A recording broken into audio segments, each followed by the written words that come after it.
ओडिया अधिकारी को दो अक्षरी भाषा रे गाली कराई से आईन अनुजाई राज्यपाल पुओ दंडित हवा दरकार। देखो प्रथम कथा हूँ जो घटनाटी 7 तारिख दिन जुलाई रे घटी पूरी राजभवन परिसर रे सेटा गोटे अत्यंत निंदनीय अमानवीय घटना।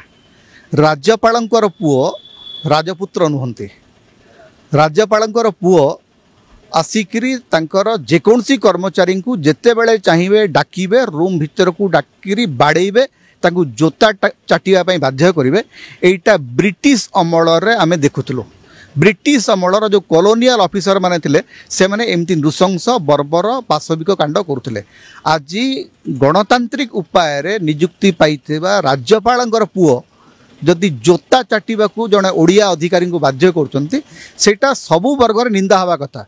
किंतु ओडिशार टेलीविजन गणमाध्यम विशेषकर मु निर्दिष्ट भाव में कहवाक चाहूँगी ओडिशार मीडिया या जानी शुणी गोटे छोटिया न्यूज करने को चाहूँगी एवं आमे केते जन ए संपर्क प्रथम पार्टी फिटेबा परे जाइकरी मीडिया पार्टी फिटी।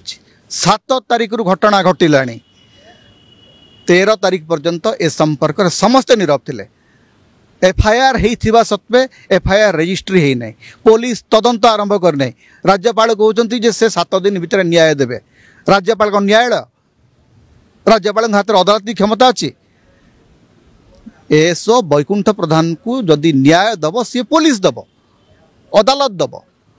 ए संपर्क में राज्यपाल होती जेहेतु पक्षभुक्त तांकर परिवार तरफ हिंसाकांड घटाई ए क्षेत्र में राज्यपाल निजको हराई नेबा दरकार।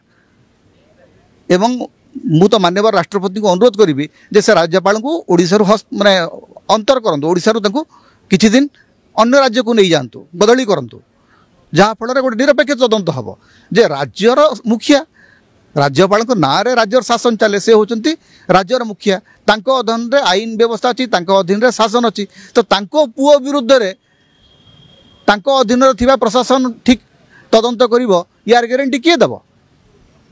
तेणु राज्यपाल नैतिकता दृष्टि शासन हरी दरकार।